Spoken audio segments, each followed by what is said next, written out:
السلام عليكم ورحمة الله تعالى وبركاته. أنا عرفت أستاذ فارس الله يرحمه. C'était, je dirais une seule parole, c'était la rigueur, la droiture, l'honnêteté et la clarté dans toutes ses actions. Assalamu alaikum wa rahmatullahi ta'ala wa barakatuh.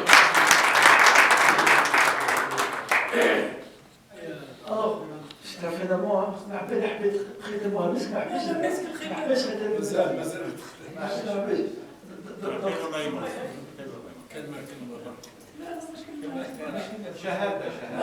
لا مش شهادة. أنا حبيت نقرأ لكم واحد un hommage qui a été fait à Maître Fares, par qui?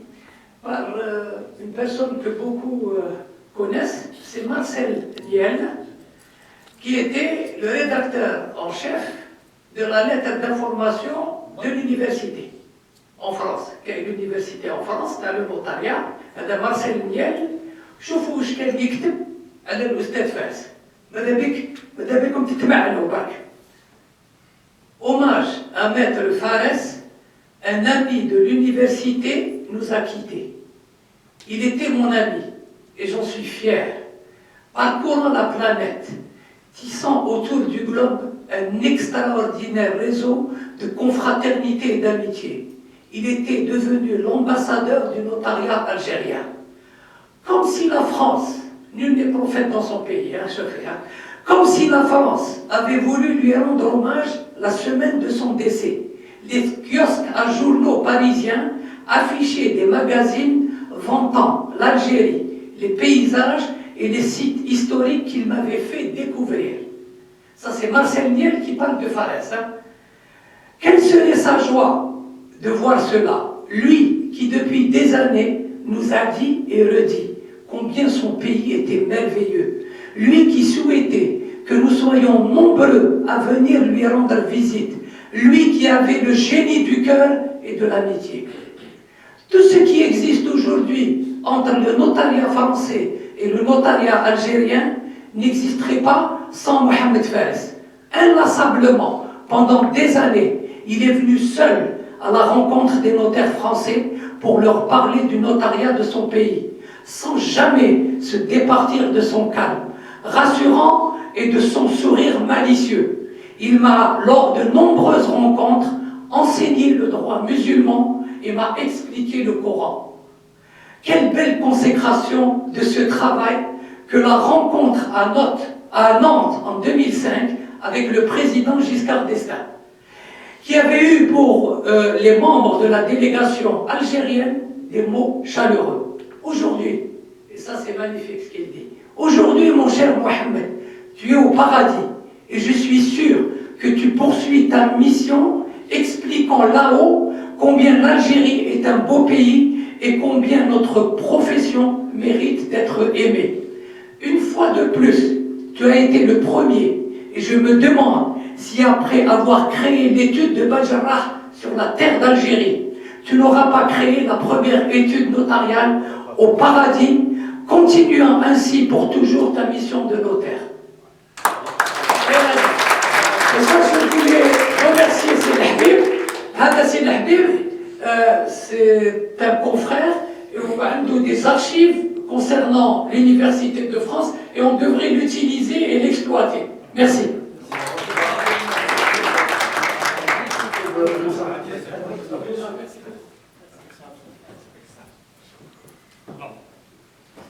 الحقيقة الزملاء ما خلاو بنقولوا سي محمد الله يرحمه وقد ما نتكلموا ما راحش نوفوه ونعطوه حقه. أنا نختصر وما نعاودش واش قالوا الزملاء. أنا سي محمد هو زميل وكان جاري في السكن وبالتالي نعرفوه ربما أكثر من غيركم. اليوم موضوعنا كان الثقة. سي محمد الله يرحمه اكسب الثقة هذه بتضحية، ما جاتش هكذا. رجل عنده كاريزما قوي، متواضع، صبور، ما يتقلقش، يساعد كل الناس. هذه شهادة يعني. البيت نتاعو باعتباره جاري ما تخلوش من الزملاء ومن الشخصيات. من مرات نروح نصيب عنده. اخر مره نلقى الطاهر الجات الله يرحمه في داركم، نلقى حموده ولا حموده المترجم، نلقى مسؤولين لا داعي لذكرهم زملاء. يعني مدرسه سمح نقدروا نقولوا مدرسه. انا نحكي لكم على الدبلوماسي. شكون اللي يتكلم؟ سي طاهر قال دبلوماسي. انا مشيت معاه في التسعينات، بعثتنا الغرفه نفتشوا زميل من الزملاء في مهمه خاصه، رحت انا وياه. الزميله رفضت، قال ما تفتشونيش. شي طبيعي، قلت له ماشي نديروا التقرير تاعنا الغرفه ونروحوا. قال لي لا ما نروحوش، نشوفوا في النواحي كش ما كاين زميل نزوروه نبدلوا الجو نطلعوا ونولوا ليها. فعلا خرجنا رجعنا ولينا السلام عليكم كذا زميلنا قاعدين نقصروا كيما هكذا. سمحوا لي اذا كنت خدت لكم شويه تفاصيل. قالها زميله عندك ريبرتوار، عندك الفهرس؟ قالت له وي عندي. قال جيبي نشوفوا. جابت الفهرس وحطاته نشوفوا. عندك ليفر دو كونتابيليتي، عندك جورنال، عندك وي عندي، جيبي نشوفوهم. رانا نمشوا. قال هذا هو التفتيش. قالت له هذا هو التفتيش. قال هذا هو. قالت له ماذا فتشوا؟ فتشنا ودرنا التقرير تاعنا وروحنا. يعني سي محمد في الحقيقه قد ما نقولوا عليه قليل، يعني وبكل صدق، يعني لان هذا السيد راهو توفى ونحن ان شاء الله يكون من اهل الجنه، ونحن ان شاء الله نلحقوه رايحين ثم، هذه لابد منه. حبينا ننصفوه.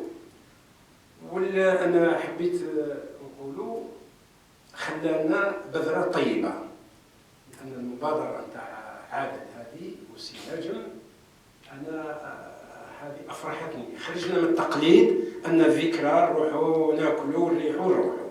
انا عادل فاجأني قال لي هو يوم دراسي، وهذه ان شاء الله تكون سنه حميده. وصدقوني ان المرحوم راه مطمئن في هذا المنحى وهذا الاتجاه للرمضان.